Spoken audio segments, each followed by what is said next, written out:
Hello friends, आज हम करने वाले हैं ईमेल लेखन हिंदी में। क्लास 10th में आता है। ये टॉपिक बहुत ही इंपॉर्टेंट है। आजकल हिंदी में भी ईमेल बहुत ज़्यादा पॉपुलर हो रहे हैं। ईमेल का मतलब इलेक्ट्रॉनिक मेल, जो हम कंप्यूटर से भेजते हैं। ठीक है। क्यों, क्या फ़ायदा है इसके ईमेल को भेजने के? एक तो हमारी टाइम की बचत हो जाती है, दूसरी गोपनीयता रहती है, मतलब सीक्रेट रहता है, तीसरा वो हमेशा उपलब्ध रहेगा, और कम खर्चीला भी, खर्चा भी नहीं करना पड़ता। सबके पास मोबाइल हैं, सबके पास लैपटॉप हैं, सब कुछ है। ठीक है।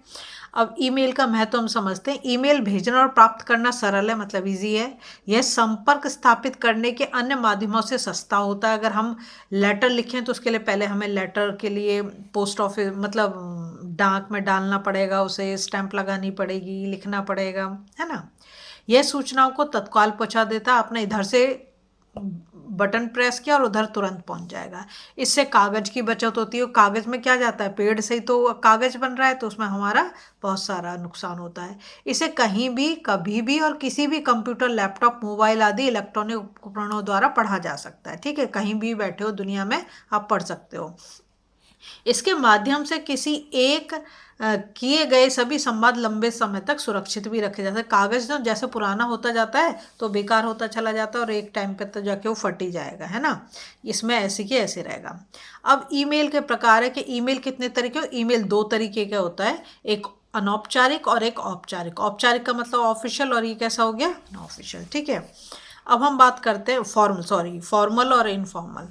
अब आया कि कैसे लिखते हैं, जो उसका क्या कहना चाहिए, फॉर्मेट यहाँ समझो, फिर मैं आपको एक एग्जांपल भी बताऊंगी कैसे करना है।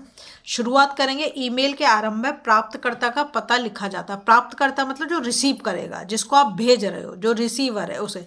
तो 2 में आएगा प्राप्तकर्ता का ईमेल पता। देखो मैं अभी यहाँ पर ना आपको सब ये एग्जाम्पल से समझा दूंगी। पहले ये समझ लो कि क्या क्या पॉइंट इंपॉर्टेंट है इसमें। ठीक है। तो 2 में तो आ जाएगा जो आपके उस ईमेल को रिसीव करेगा, मतलब रिसीवर का एड्रेस। सीसी में आता है का मतलब होता है कार्बन कॉपी।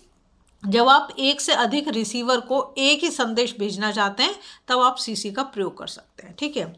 अब आया बीसीसी। क्या है बीसीसी का मतलब होता है ब्लाइंड कार्बन कॉपी। बीसीसी करने से ईमेल किस किस को किया गया है वह किसी अन्य प्राप्तकर्ता को ज्ञात नहीं होता, और को नहीं पता चलेगा। सामान्यतः अनौपचारिक ईमेल में सीसी और बीसीसी का प्रयोग नहीं किया जाता। समझ में आ गया तुम्हें। अनौपचारिक मतलब इनफॉर्मल जो होता है।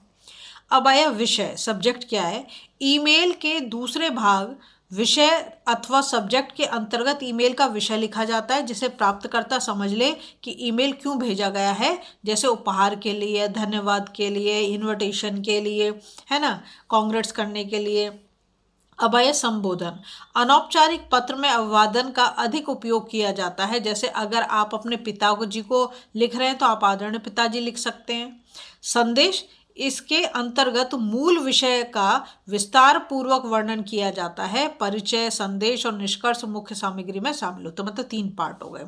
अटैचमेंट, ईमेल भेजते समय यदि किसी दस्तावेज, मतलब जो कहने पेपर से मतलब है, फोटो आदि को संदेश के साथ संलग्न करना, मतलब अटैच करना है, तो अटैचमेंट के द्वारा उसे संदेश अथवा पत्र के साथ भेजा जाता है।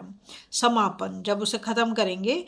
ईमेल के अंत में प्राप्तकर्ता को संदेश प्रेषित करने के लिए सेंड के विकल्प का प्रयोग किया जाता है। सेंड पर क्लिक करने से प्रस्तुत ईमेल संबंधित व्यक्ति तक पहुंच जाएगा। अब देखो ये है मेन, यहाँ पर मैं आपको दिखा रही हूँ। जैसे प्राप्तकर्ता का ईमेल यहाँ पे लिखा है टू धीरज@gmail.com। जरूर नहीं आप यही लिखो, आप अपनी मर्जी का कुछ भी, मतलब जिसको भेज रहे हो, या तो आपको इसका ईमेल पता होना चाहिए। अगर आपके एग्जाम में आ रहा है, वहाँ तो कोई चेक नहीं कर रहा, तो यहाँ पर जो है तुम किसी का भी नाम, अपने फ्रेंड का नाम डाल दो जिसको तुम ईमेल लिखना चाह रहे हो।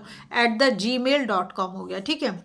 सीसी में लिखने की ज़रूरत नहीं है। अगर फ्रेंड को लिख रहे हो तो इसके लिए तो तुम्हें ब्लाइंड कार्बन कॉपी की भी ज़रूरत नहीं। कार्बन कॉपी अगर रखना चाहो तो रखो। विषय है दीपावली का त्यौहार मनाने के लिए निमंत्रण। ये आपको मतलब क्वेश्चन में दिल मिलेगा, क्वेश्चन बोलेगा कि आपको इसके ऊपर ईमेल लिखना है, तो वहाँ से आपको विषय मिल जाएगा। ठीक है। फिर संबोधन, क्योंकि ये कैसा है, इनफॉर्मल है या फॉर्मल है, ये इनफॉर्मल है, इसलिए हम यहाँ पर लिख देंगे प्रिय धीरज, क्योंकि फ्रेंड को लिख रहे हैं। सहृदय शुभकामनाएं, ये हो गया सैल्यूटेशन। इसके बाद आपका संदेश शुरू होता है। मैं दीपावली का त्यौहार मनाने के लिए छात्रावास से अपने घर आया हूँ।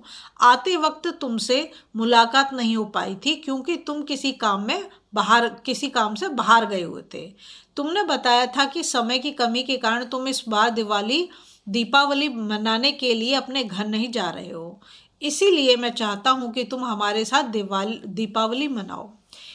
तुम दीपावली के एक दिन पहले ही यहाँ आ जाना, हम मिलकर सभी तैयारियां करेंगे और खूब मस्ती करते हो त्योहार मनाएंगे। मैं तुम्हारा इंतजार करूंगा। तुम्हारा दोस्त अमरप्रीत, जो भी नाम है वो लिख देंगे, और ये सेंड जो दे रखा है यहाँ पर आप क्लिक कर दोगे तो आपका आपके फ्रेंड के पास ईमेल पहुंच जाएगा। अगर आपको वीडियो अच्छी लग रही है ना, प्लीज़ लाइक शेयर सब्सक्राइब कर दें, फॉलो जरूर।